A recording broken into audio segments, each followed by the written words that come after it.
conta sobre as disciplinas. Tá. Vamos começar pela terraplanagem e topografia. Tá. Essa é de infraestrutura urbana, Uhum. mas a gente consegue aplicar em lotes Sim. isolados. Sim. Porque a gente acaba precisando na hora de fazer um projeto, desenvolver alguma coisa. As pessoas têm muita dificuldade de entender o que é um topográfico, planimétrico, altimétrico, georreferenciado. Tá. Rapidinho, assim, qual que é a diferença de um do outro? O que a pessoa realmente precisa ou o que ela precisa depende do que ela vai fazer? Dá uma explicada pra gente, por favor. Assim, de forma mais resumida e para ficar fácil o entendimento. Quando a gente fala de levantamento topográfico, geralmente a gente está falando de dois tipos. Quais são?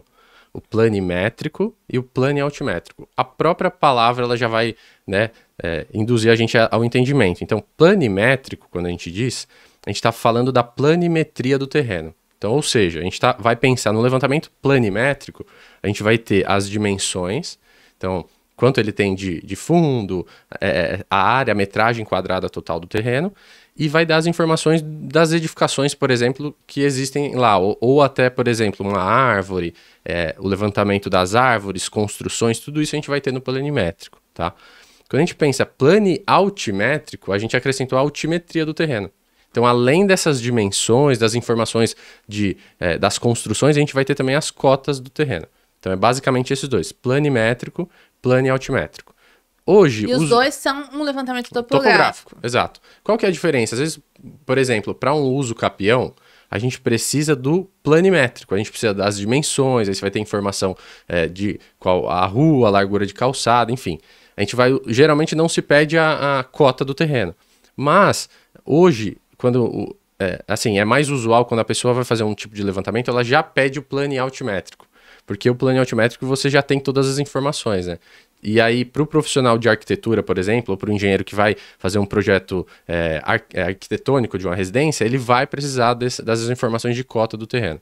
Então, basicamente, seriam esses dois, planialtimétrico... A cota seria a curva de nível, que Exato, o pessoal costuma falar. Exato. Você vai saber ali, por exemplo, o desnível da frente, do lote para o fundo, a partir daí poder projetar a edificação, né?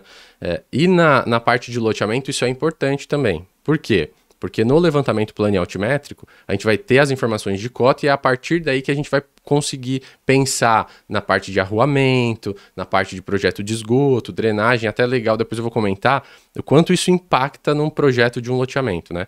Mas basicamente é isso, os dois, isso é levantamento topográfico, planimétrico, planialtimétrico. Aí a gente tem alguns equipamentos que a gente usa para levantar, né? Hoje, na época da faculdade, a gente usou teodolito, né? Você lembra? Lembro. O pessoal até hoje costuma, e é legal usar, porque lá com teodolito você vai ter a parte de cálculo, você vai aprender de forma mais manual a calcular, né? Mas hoje em dia a gente já tem um equipamento que é a estação total, que é o que geralmente a gente usa para levantar. Então, basicamente, óbvio, né? A tecnologia vai se desenvolvendo, outros equipamentos vão chegando e facilitando o trabalho, mas basicamente a gente usa ou a estação total ou o GNSS, o RTK, que é o famoso GPS, né? Para a gente levantar. E aí isso vai mudar de acordo com o tipo de serviço que a gente precisa. Por quê? Por exemplo, o GPS, né?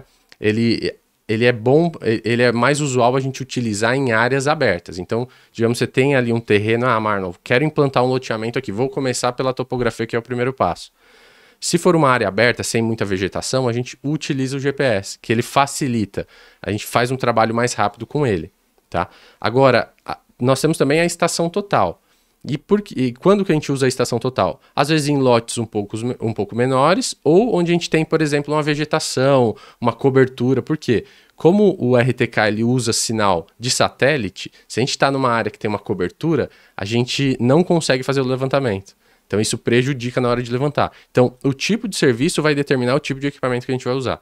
Então tanto o planialtimétrico como o planimétrico, você pode fazer tanto com o RTK quanto com a estação total. E aí vai depender do tipo de terreno, enfim, para a gente avaliar qual tipo de equipamento a gente usa, né? E aí, quando você tinha comentado a questão do georreferenciamento, vamos partir do pressuposto que todo levantamento topográfico está georreferenciado em algo, tá? Por quê? Porque a gente, basicamente, vamos pensar no plano cartográfico, a gente eixo X e eixo Y, certo? Para a gente poder fazer esse desenho depois, sei lá, no CAD, enfim. Então, ele vai estar georreferenciado em algo. Quando a gente usa, por exemplo, a estação total, a gente diz é usual a gente usar o termo que a gente usa coordenada arbitrária. O que é isso? A gente define um ponto ali no terreno, onde aquele ponto vai ser o meu ponto 00, por exemplo. Ou, enfim, dá uma coordenada para aquele ponto. E a partir daí a gente levanta o terreno. Então, todo levantamento, de certa forma, ele tem uma coordenada, tá? Mas quando a gente usa o termo georreferenciamento, a gente usa uma coordenada que hoje é mais usual no nosso país. A gente usa o CIRGAS 2000, o famoso CIRGAS 2000, né? Então, é uma coordenada que a gente vai ter que, basicamente, quando a gente faz aprovação em CETESB ou na prefeitura, especificamente se for imóvel rural, você tem que ter esse georreferenciamento, que geralmente a base que a gente usa é o CIRGAS 2000. Né? Então, isso seria o levantamento georreferenciado. Ele usa um parâmetro para georreferenciar esse desenho. Então, é isso. Basicamente, a topografia ela vai se definir nesses dois tipos de levantamento, dependendo do tipo de equipamento que a gente usa. Geralmente, para loteamento, a gente costuma usar o RTK, né? E a gente tem já um levantamento georreferenciado em CIRGAS 2000, que é o padrão que a gente tem usado tanto na região quanto no Brasil, enfim.